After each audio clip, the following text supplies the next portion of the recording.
Hotep à tous, bien-aimés frères et sœurs. En ce jour, vendredi 20 décembre 2024, la Russie a répondu à l'OTAN. La Russie a bombardé la ville de Kiev en représailles aux attaques de la Russie en profondeur avec des armes occidentales. La Russie monte d'un cran pour montrer qu'elle est prête à tout. Alors, la Russie a frappé le centre de Kiev et a touché des ambassades, parmi lesquelles les ambassades des pays otaniens. La Russie a touché 6, on dénombre 6 ambassades qui ont été frappées. 6. Vous avez l'ambassade de l'Albanie, vous avez l'Argentine, vous avez l'ambassade de l'autorité palestinienne, l'ambassade de la Macédoine du Nord, l'ambassade du Portugal et du Monténégro. Ursula condamne l'acte. Elle dit que c'est une barbarie. Moi, je croyais qu'ils allaient déclencher l'article 5 de l'OTAN. Oui. Vous savez ce que ça veut dire? L'ambassade, c'est le territoire d'un pays dans le pays d'accueil. C'est-à-dire que quand on parle de l'ambassade du Congo au Sénégal, c'est le territoire du Congo au Sénégal. Ce n'est pas le territoire du Sénégal. Tout le territoire qui est occupé par l'ambassade d'un pays fait partie de ce pays-là. Donc, quand la Russie frappe sur ces ambassades, la Russie est en train de frapper ces pays, elle est en train de faire une déclaration de guerre contre ces pays. Maintenant, question. Pourquoi la Russie va-t-elle frapper? Depuis que cette guerre a commencé, la Russie n'a jamais touché les ambassades. Eh bien, c'est simple. C'est parce que ces ambassades-là, ce sont les ambassades qui accueillaient les services secrets ukrainiens et otaniens. Ce qui planifie, c'est depuis là qu'on planifie, qu'on organise toutes les attaques que vous voyez sur le sol russe. Bien oui, les amis, ce n'est pas par hasard. C'est depuis là-bas.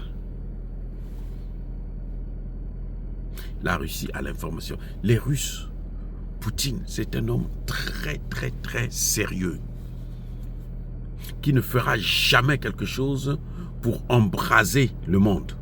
Mais si on le cherche, si on l'attaque, il se défendra et il utilisera les moyens lourds pour se protéger et pour protéger son peuple.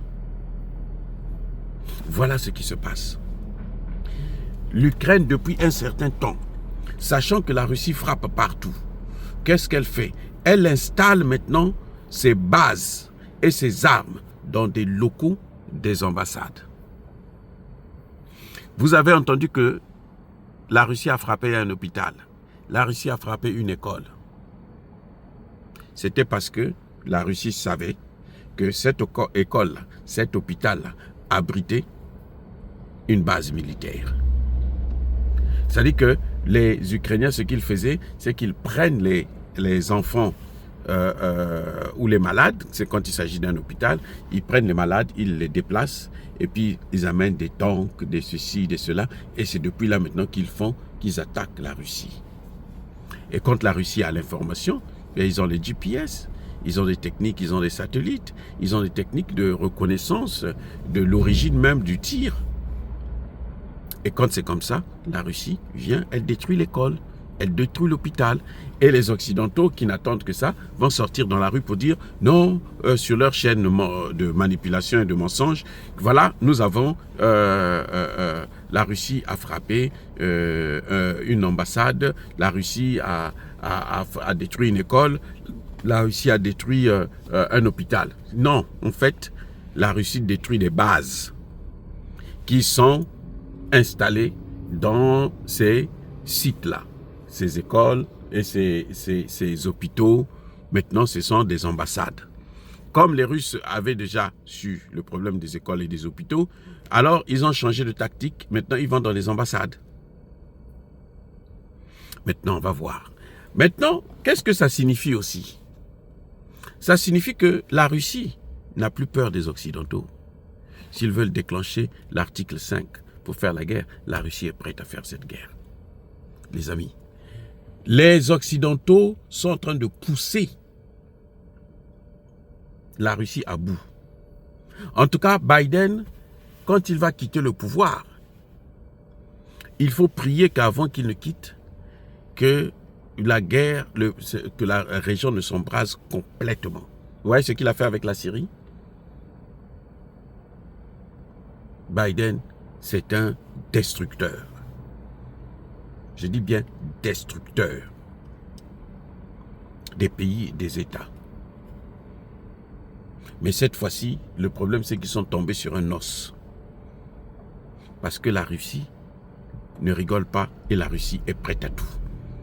C'est ce qu'elle est en train de montrer là. Ce que vous voyez là, c'est la preuve que la Russie est prête à faire la guerre contre l'OTAN. Et l'OTAN, aujourd'hui, je peux vous garantir, l'OTAN ne peut pas faire la guerre contre la Russie. Ils n'en ont pas les moyens. S'ils en avaient, ils auraient dû donner ça à l'Ukraine. Voilà. L'Ukraine attend depuis très longtemps. L'Ukraine demande des armes. L'Ukraine maintenant tire en profondeur parce que l'Ukraine est désespérée. Et l'OTAN veut que, justement, la situation puisse s'aggraver, s'embraser complètement. Mais maintenant, si elle veut faire la guerre contre la Russie, les Russes sont prêts. Les Russes sont prêts. Vous avez vu que l'Ukraine utilise maintenant les méthodes de terreau-terreau. Ça, c'est un aveu de faiblesse. Ça, c'est un signe qu'il n'y a plus rien qui marche. L'Ukraine est dans tout. Ça dit que l'Ukraine n'arrive plus. Maintenant, le Portugal fait partie de l'OTAN, ils n'ont qu'à déclencher l'article 5 en question. On va voir ce que ça va donner. Parce que à force, vous voyez, chez nous, à l'époque, il y avait des gens, que quand ils voient qu'il y a beaucoup de gens qui sont là, ils font exprès de vouloir se battre. Il enlève même la chemise. Je vais le taper, je vais le taper. Parce qu'il sait que les gens vont arrêter, vont dire non, non, non, non, on ne fait pas ça. Toi aussi, tu es fort, laisse tomber. Ah, c'est rien. Mais à force de ça, de faire ça là, un jour, il y aura des gens qui vont dire que bon, puisque lui veut vraiment se battre, cette fois-ci, laissez-le se battre. Quand on le laisse se battre, vous allez voir, on va le tabasser d'une manière incroyable. Et là, depuis là, il aura honte, il ne va plus jamais emmerder les gens.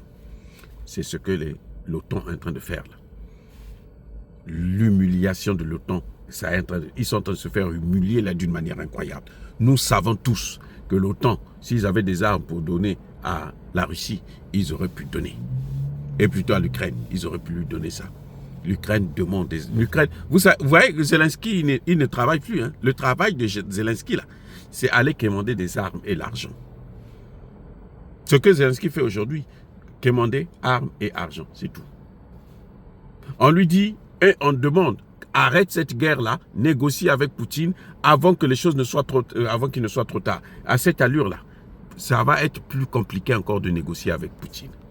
Les amis, à cette allure, ça va être les négociations, ça va être plus dur. Plus dur. Soyez bénis, abondamment bénis par le Dieu de Kémité, par nos ancêtres angélisés, mais que tous ceux qui persécutent le continent africain, le pillent et le déstabilisent, qu'ils soient noirs, blancs, chinois, arabes, juifs, indiens ou qui qu'ils soient punis, maudits, foudroyés, neutralisés, écrasés, effacés par le Dieu de Kémité, par nos ancêtres angélisés. Vive l'Afrique éternelle, j'ai dit et j'assure.